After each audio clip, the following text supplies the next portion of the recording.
নমস্কার বন্ধুরা, তনুশ্রী রান্নাঘর অ্যান্ড ব্লগস চ্যানেলে তোমাদের সবাইকে স্বাগত। তোমরা সবাই কেমন আছো? আশা করি সবাই খুব ভালো আছো। আমিও খুব ভালো আছি। আজকে আমি পোনা মাছের ঝোল তোমাদের সাথে রেসিপিটি শেয়ার করব। তো চলো তাহলে দেখে নিই বন্ধুরা, আমার এই রেসিপিটি তৈরি করতে কি কি লাগছে। এখানে আমি 3 পিস পোনা মাছ নিয়েছি। নিয়ে মাছটাকে পিস পিস করে কেটে নিয়েছি। এবারে নুন, হলুদ আর লঙ্কার গুঁড়ো দিয়ে মাছটাকে কিন্তু খুব ভালো করে আমি কিছুক্ষণের জন্য মেখে রেখে দেব। মোটামুটি 15 মিনিটের মতন আমি মাছটাকে নুন, হলুদ, লঙ্কার গুঁড়ো দিয়ে মাখিয়ে রেখে দিয়েছিলাম।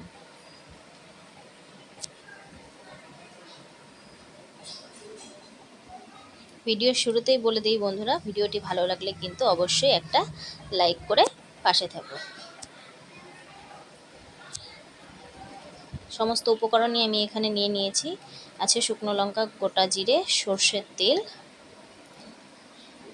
নিয়েছি এখানে 1.5 চামচ মতন, জিরে বাটা 2 চামচ, লঙ্কা বাটা, আর নিয়েছি একটা বড় সাইজের টমেটো পেস্ট করে নিয়েছি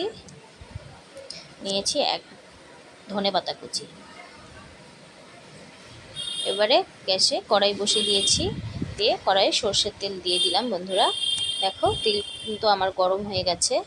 এবারে যে আগে থেকে নুন হলুদ মাখিয়ে রাখা মাছগুলো, সেই মাছগুলোকে তেলে এক এক করে ভালো করে এপিট ওপিট করে ভেজে নেব। দেখো, মাছের এক পিঠ কিন্তু আমার একদম লালচে করে ভাজা হয়ে গেছে। আমি মাছগুলোকে উল্টে দিলাম।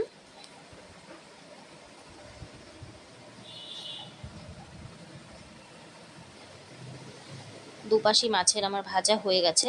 এবারে মাছগুলোকে আমি একটা বাটিতে তুলে নিয়েছি। ডাক্তাররা কিন্তু আমাদেরকে বড় মাছ খেতে না বলে, এই ধরনের মাছই কিন্তু আমাদের খেতে বলে। একইভাবেই আমি বাদবাকি মাছগুলোও কিন্তু ভেজে নিচ্ছি। মাছ ভাজার সময় কিন্তু গ্যাসের স্টিমটা খুব একটা বাড়িয়ে দেওয়ার দরকার নেই। এই মাছেরও আমার এক পাশ ভাজা হয়ে গেছে। আবারও মাছগুলোকে উল্টে দিলাম।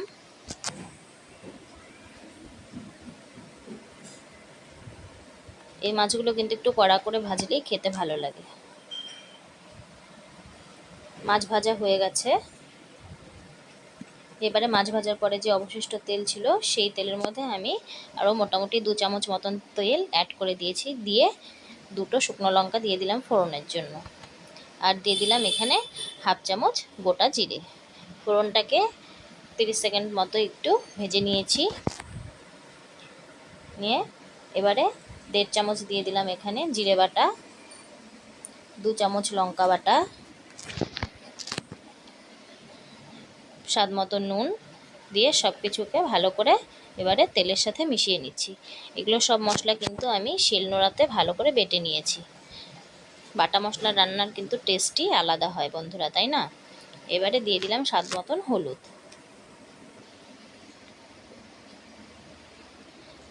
দিয়ে সব কিছুকে আবারও একটু নাড়াচাড়া করে নিচ্ছি।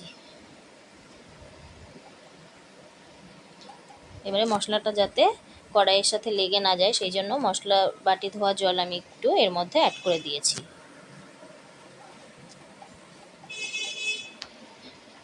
মশলা কষানোর সময় কিন্তু গ্যাসের স্টিম একদম কমিয়ে দিতে হবে।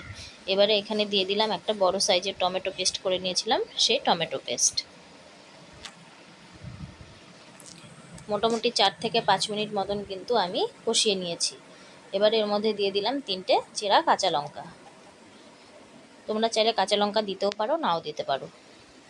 আর এখানে আমি 1 চামচ লঙ্কার গুঁড়ো জলে ভিজিয়ে রেখেছিলাম, সেই লঙ্কার গুঁড়োটা এর মধ্যে অ্যাড করে দিয়েছি। দিয়ে এবারে সব কিছুকে খুব ভালো করে কিন্তু কষিয়ে নিতে হবে। গ্যাসের একদম ফ্লেমটা একদম কমিয়ে ধীরে ধীরে কিন্তু কষাতে হবে।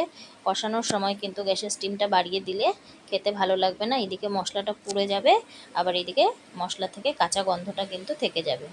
দেখো, মশলা কিন্তু কষানো হয়ে গেছে আমার, মশলা থেকে তেলও ছেড়ে দিয়েছে। এবারে 1 গ্লাস জল আমি অ্যাড করে দিয়েছি। ঝোলের জন্য যতটা জল দরকার ততটাই দিয়ে দিয়েছি। দেখো, ঝোল কিন্তু আমার ফুটছে বন্ধুরা।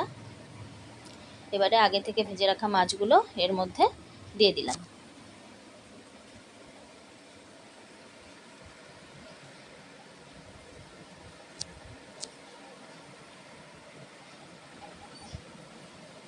আমি ঠিক এই পর্যায়ে কিন্তু মাছের ঝোল দিয়ে দিয়েছি। দেখো মাছগুলো কিন্তু আমার একদম ঝোলের মধ্যে ডুবেও যায়নি, আবার একদম ভেসেও রয়নি।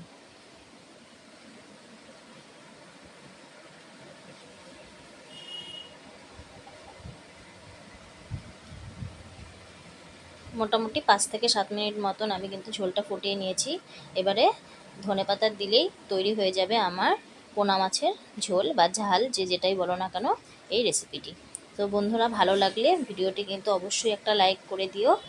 আর আমার চ্যানেলে যারা নতুন তাদেরকে অসংখ্য অসংখ্য ধন্যবাদ আমার এই ভিডিওটি দেখার জন্য।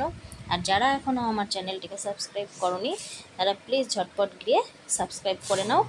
আর পাশে থাকা একটা বেল আইকন আছে, সেটাকে প্রেস করে দাও, তাহলে আমার দেওয়া ভিডিওর নোটিফিকেশান তোমরা সবার প্রথমেই পেয়ে যাবে।